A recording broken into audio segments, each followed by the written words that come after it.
Hello and welcome to another Atypical Philosopher video with myself, Jonathan M.S. Pierce. This is a Ukraine War Update Extra, where I give you a few nuggets and juicy tidbits for you to get your mouth around and get a flavour of what is going on in the conflict and the sorts of pieces of equipment that are being used, maybe a bit of talk about policy, strategy, all sorts of stuff thrown in, just general talking points. Let me know what you think in the comments below. So where shall we start? Well, let's start with a nice little video to show the respect that fallen heroes for the Ukrainians, as said here, are received in, this is a place called Lutsk. It's just a fairly powerful little video to show.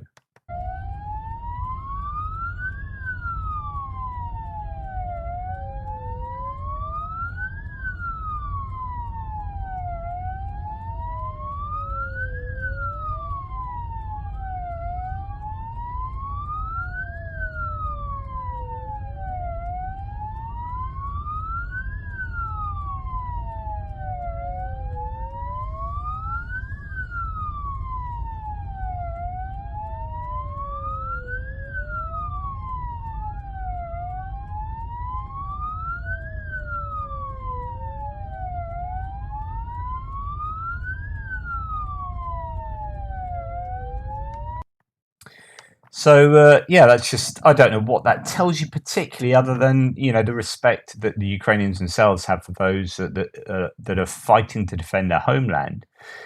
I'm sure you'd say that the same happens in Russia. I guess the whole difference between this whole conflict is the Ukrainians know what they're fighting for.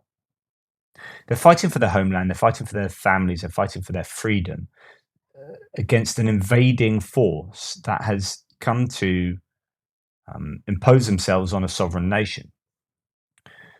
It's very obvious what they're fighting for, and there's a strength to their commitment to that fight based on those ideals. Okay. The question flipped onto the Russians is, what are you, like, to the soldiers? What are you fighting for? Like, what are you doing here? Why are you putting your life on the line here in Donetsk, in Bakhmut, in Kreminna, in Kherson? Well, why are you putting your life on the line? And the answer is either realistically, I don't really know. For Putin's own, I mean, the cynical reply is for Putin's own aggrandizement and his own ideology, an idea of a Russian united motherland and a cushion from NATO and all these kind of things. But it's like, is that, do you want to put your life on the line for that? I mean, you could interpret that as fighting for Mother Russia. But therefore you get a whole spectrum of opinions and psychologies in the Russian forces fighting, and you get a lot of people surrendering easily, a lot of people, some people fighting very hard, other people not so hard. You get this spectrum because there is a spectrum of feeling and ideas about what they are fighting for. And I would argue they aren't really fighting for anything, not in the same ballpark really as the Ukrainians, who are definitely fighting for something. They are fighting for Putin and his imperialistic desires. This is an interesting little snippet here. The Russian ammunition warehouse located in a school was captured by Ukrainian troops in the Kherson region. Now, on the one hand, this is pretty egregious, hiding behind hospitals, hiding behind schools, putting bases either in or behind hospitals means that that base won't be hit because they don't want to hit the hospital. And on the one hand, you're like, oh, that's terrible. On the other hand, that's obviously pretty clever. From a strategic point of view, if you're going to say, right, all our bases around these regions are going to be placed in places where the Ukrainians, even with their precision munitions, are not going to want to attack, then there is some sense to that. Depends, from which perspective you look at this thing. But here is a school just jam-packed full of munitions, and there's this weird juxtaposition of the murals against these tons of boxes of munitions. This is also a very interesting picture in a sense, because all of these wooden boxes are packed or are moved by hand. You've got a Russian railway army that moves all their munitions, packs them into trains by hand, unpacks them by hand, puts them on trucks by hand, and then brings them to their depot, by vehicle, but then unloads them by hand. It's a deeply inefficient army the Russians have, but this is an absolutely staggering amount of munitions and ordnance here. You just go, on and on and on. It's more and more. Just there you go. Anyway, that's all in a school and gives you some understanding of what the Russians do and how they hide their munitions. But in a sense, don't blame them for that, as far as that is a fairly clever thing to do. But some people might see that in a very different way. Elon Musk, not to want to labour the point here, I know that a lot of you watching this will be fans of Elon Musk and his kind of political position, his ideas on freedom of speech and all that kind of stuff. I'm not going to get into the long weeds of that.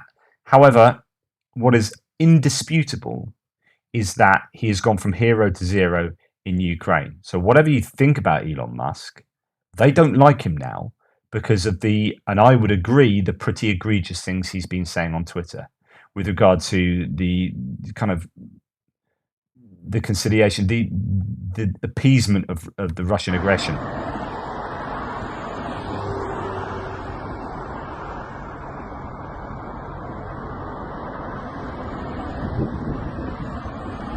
Just another little example there, ripping down posters of Elon Musk. He's not the poster boy anymore, so to speak, or pretty much exactly. So next one, it's going to be our good old friend, the Kerch Bridge. There are so many rumours passing around at the moment about what's going on with the Kerch Bridge.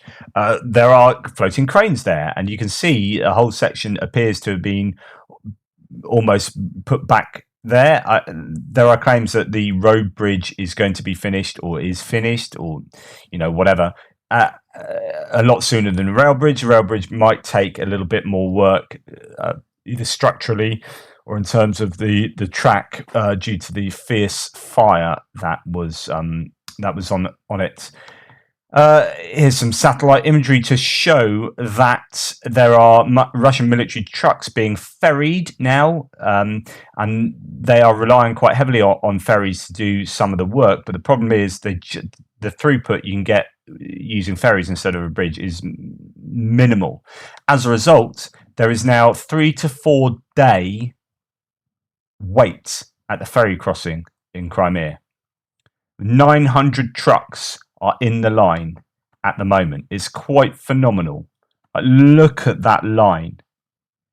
Just absolutely insane. So this is waiting to get off Crimea into Russia. Huge truck line on the ferries, due to the fact that bridge was taken out. Of course, I guess what are the chances of being able to take that bridge out again now that the Russians will be checking everything when it is fully up and operational again? They'll be checking everything really, really carefully. So that leaves you with basically missile attack as being the only feasible way of hitting that bridge again going forward, which is all about Kherson, being liberated so that they can then start accessing Crimea from the north. Okay. Now let's move on to an example of the Russians relying on very old equipment. The first photos of a D1 152mm howitzer in use by the Russian LNR forces. These are the Luhansk People's Republic forces, and the DNR is Donetsk People's Republic. DNR or DNR, LNR, DPR or DNR or LPR or LNR. You see both of them used. D1 first entered service with the Red Army in 1943. So here we have literally could be out of a museum. In fact, that one is in fairly good nick. Look at that. Oh no, that isn't probably that's a museum shot. Sorry, this is or some kind of ornamental barrack piece. Here is one being towed, and yeah, here is an example of seeing them in museums. I mean, they're that old, but they're still in use, I guess. There's still the idea is that if these are just being used to lob some dumb munitions to hit an unmoving target of a town like Bakhmut, then it doesn't matter whether these were made in 1943 particularly. They might not have the fire rate, but the accuracy is kind of neither here nor there. They're just lobbing them at a town. Just to go back to bridges, actually, I did forget to say this one. Here's an interesting graphic to show how the Ukrainians are being very strategic in what they're doing with their targets. So they've hit 75 bridges, so this map shows, since the invasion began. They understand the importance of logistics, and they've been hitting bridges repeatedly in the Kherson area, and the Kerch Bridge is just another bridge to add to the long list, to show that they are working hard to disrupt the logistics for the Russians. Now, the Russians haven't really done this either in reply or in the conflict so far. They have been far less clever, I think, with the way that they've been doing their warfare. Just to remind you of this, if you haven't seen my update this morning, it talks about how the Russians are building trench lines with dragon's teeth, these rows of concrete bollards, and there's a video on there. Please check that out. Pretty interesting to see how the Russians are building physical defenses.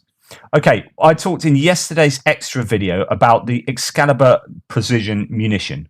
Okay, here we have a couple of installations here, and what's interesting about this, so these are self-propelled guns, and it seems that Excalibur or similar precision munitions are used.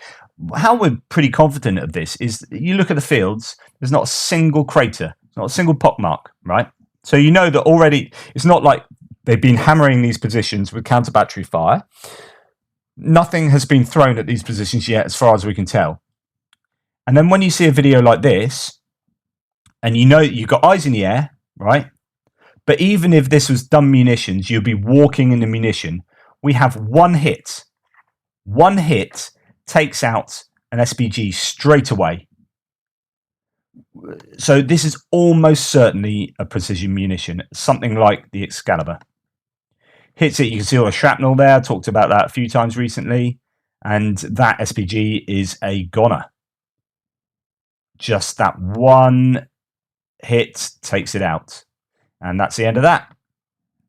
So, yeah, just interesting to link those, what I talked about yesterday with that. Now, this is interesting. I want to look into this. I'm going to look into this today. Governor Zhytomyr says that they've shot down something they've never seen before. Vitaly Bunechko says it's an unrecognized aircraft and promises further details later. Meanwhile, in Rivne, another of Russia's air fleet has been shot down, but they also don't specify. Now, I want to look into this because I don't know anything about that, but these are sorts of things that come out and make you go, "Ooh, that's interesting." Let's have a look at that. Okay, here is a bit of footage. Now, first of all, please remember that, and again with that SPG that you just seen here, there'll be humans in there. This is like, it's easy to just think of this as a computer game or something. It's not. These are human lives. However, this is quite incredible. As you can already see, there's a line of mines here. There's a line of mines further on as well. I don't know what this driver is looking at. I would be cacking myself driving around anywhere in Ukraine at the moment, thinking I'm going to be hit by a mine. I'm going to be hit by a mine. I'd just be petrified. And here we've got some kind of armored personnel carrier, or APC, or IFV, infantry fighting vehicle, just driving straight over a bunch of massive mines. And the power of those mines, you can see those mines in a line there. It's quite incredible.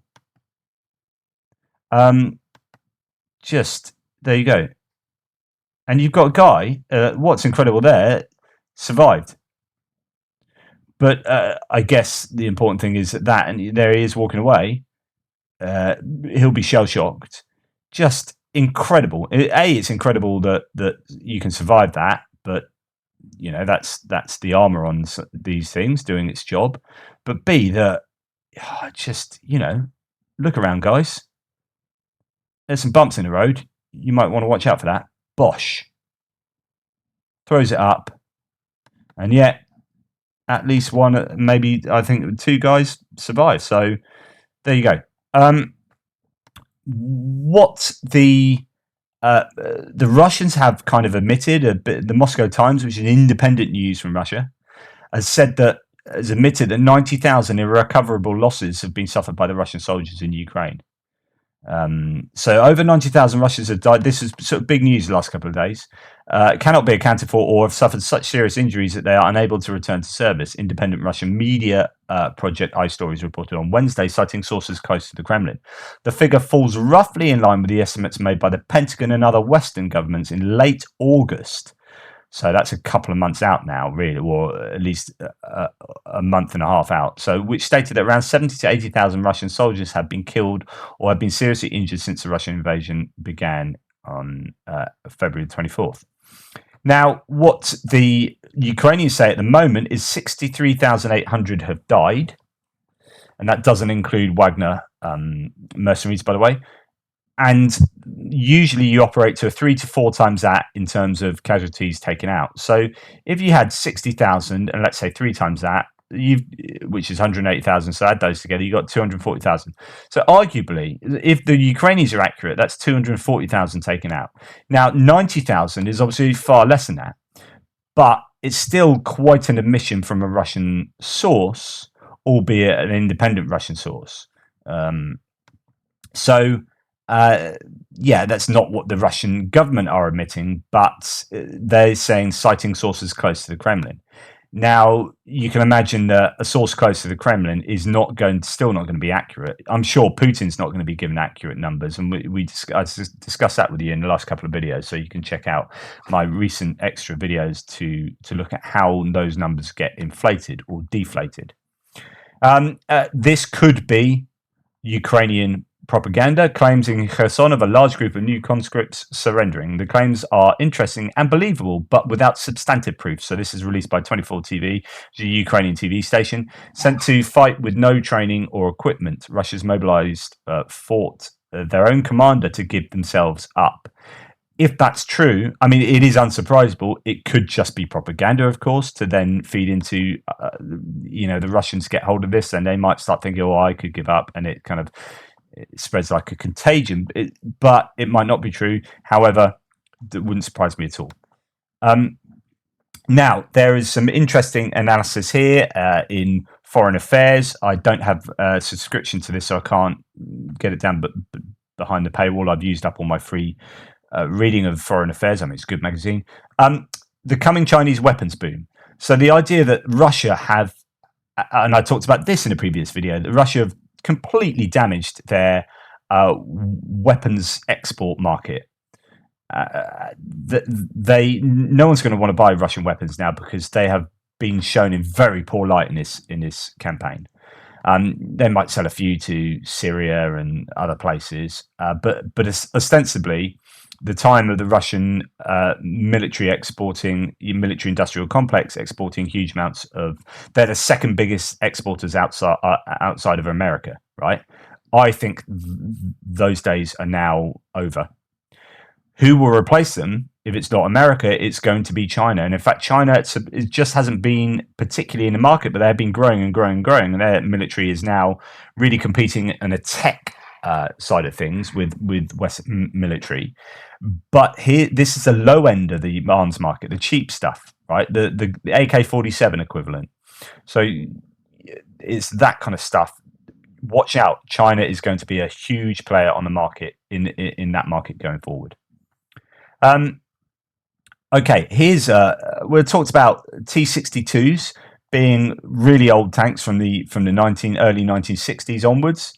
Russia is modifying 800 T-62 tanks, some probably more than 50 years old, for its war in Ukraine. Yeah, it doesn't mean they're all that old. So that you do have models that were made after that for its war in Ukraine. This probably means that it's run out of all its relatively modern T-64, T-72 and T-80 tanks, and can't manufacture new ones quickly.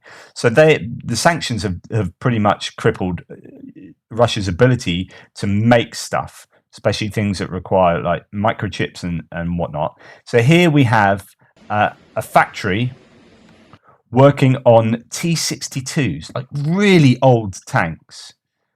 They can still be of use. You can upgrade them and, put better tech inside them, so on and so forth, and comms. But what this does is it shows you that Russia are in trouble. If they're having to get 800 mothballed T-62s, probably from almost the scrap heap. I mean, look at the rust that's going on some of the stuff that you'll be seeing. Just it shows you that things aren't looking good for Russia. They're having to upgrade a bunch of old T-62s, or not even upgrade them, just get them running again. Good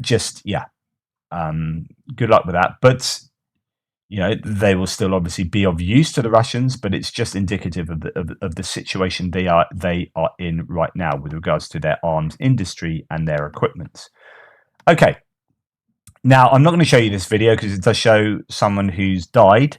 But this is an interesting video because the Special Forces take out this car. It looks like a Ford Fiesta. It's actually a Zaz, I think, an Ukrainian equivalent.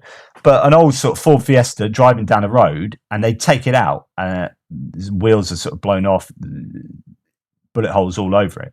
And they take out the guy inside it is in a military uniform, and they take his ID out and they look at it. And basically, this is a recce. This is a Russian recce patrol, but using a Ukrainian car to try and disguise themselves, except that they're wearing military uniform inside. But it's just an example of the sort of things they're doing. And I don't know whether that tells you they're trying to be sneaky or whether it says they just don't have the vehicles. So they've had to nick a local vehicle to do a recce in the local area. So anyway, that's interesting, something to note. Iris have just starting to turn up. So Germany's Iris-T air defense system, which is a particularly useful new system that Germany have got over to Ukraine. And these are, so Ukraine now owns one of the world's most advanced air defense systems to protect it from Russian cruise missiles after Germany's somewhat delayed delivery of Iris-T surface launch missile system. It's the first of 4 such systems expected to be delivered to Ukraine by next year. And Germany are getting under a little bit of hassle for promising some stuff but not getting it there quite quick enough. But actually, as I said yesterday in the thread, a lot of people have a go at Germany for not doing X, Y, and Z, because they think of all these snazzy like armaments, like the Leopard tanks. Why aren't you giving them Leopard tanks, main battle tanks? Why aren't you giving them this RST? But what they are doing is giving them a load of other stuff like armored recovery vehicles and stuff that isn't so, let's do a song and dance about this, but it's still really important. A bunch of Panzer howitzers have gone over, and other mines, a shed load of mines and other sort of rocket propelled RPGs or shoulder mounted systems.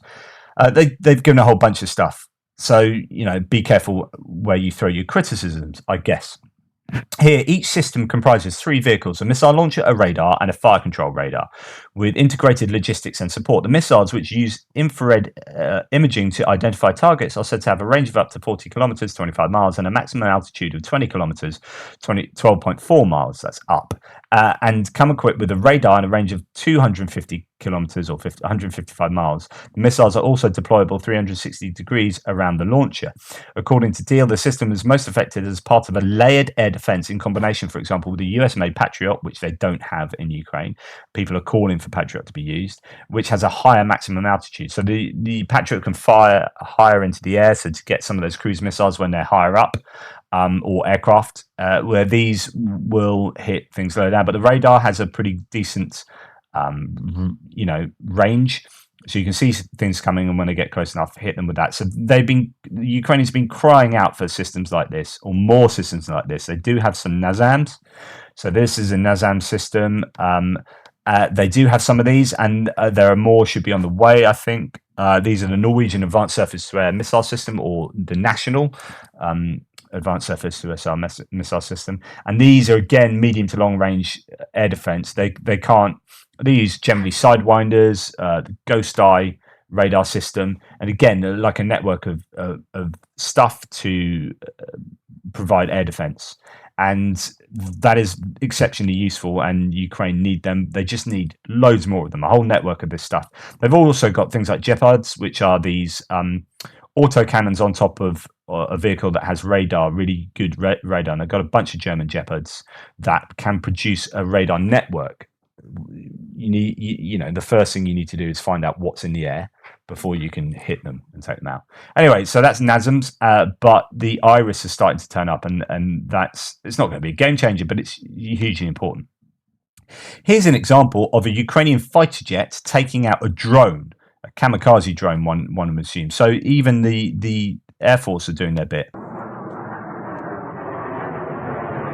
Есть, красава!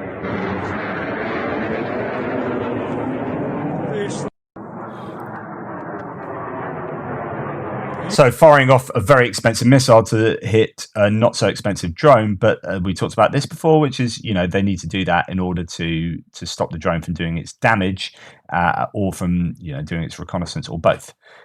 Okay, here we have apparently Israel are giving intelligence. Israel have come under the fire a little bit for really sitting on a fence a lot over Ukraine.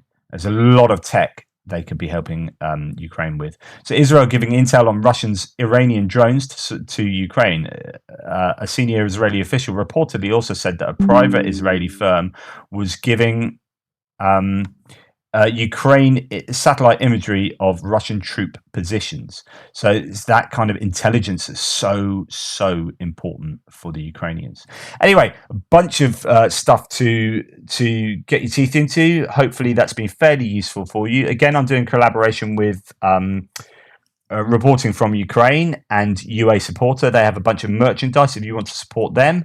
And in doing so, support my channel a little bit as I get a bit of commission. Please go to uasupporter.com/ATP, or just go to their normal one and put ATP as a code in, but certainly /ATP after uasupporter.com, and you'll be able to get mugs, caps. They've got some really nice caps, hoodies, whatever, all that kind of stuff, and that'll help support the channel. If not, please just like, subscribe. You can join as PayPal, buy me a coffee, all that kind of stuff in the description. But just as ever, thank you for being here, and hopefully this was of some interest to you. Please correct me if I've made any incorrect claims down in the comments, as some of you do, and that's really great. And I love a respectful interchange of ideas. If you disagree with me, I said some political things yesterday. Of course, some of this is deeply political, especially when you're talking about, I don't know, needing to get the US on board for a prolonged period of time past the midterms. And I said, we don't know what's going to happen after the midterms. And this is what the ambassadors were saying to the EU. I'm just reporting what they're saying. But there is a drop in certain people in the Republican Party, certain GOP members like Matt Gaetz and others, who are not liking giving lots of money and support to Ukraine, and they feel it should be given to America. And so what I'm saying is you need bipartisan support going forward, and there has been loads of bipartisan support so far, but will that change after? It's kind of an open question. Will it change after the midterms? And actually there are certain reports now coming out to say it's looking like that kind of support might change.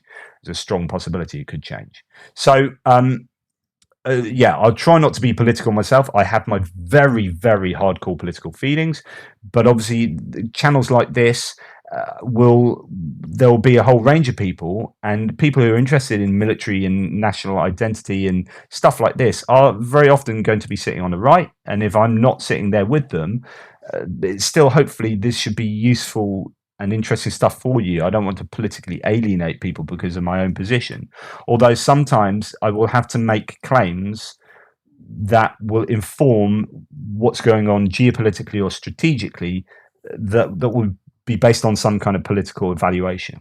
So, I can't get away from it sometime, but I'll try not to be overtly political. It's really difficult for me. But anyway, thank you for your support and thank you for hanging out. Take care, and I'll see you tomorrow.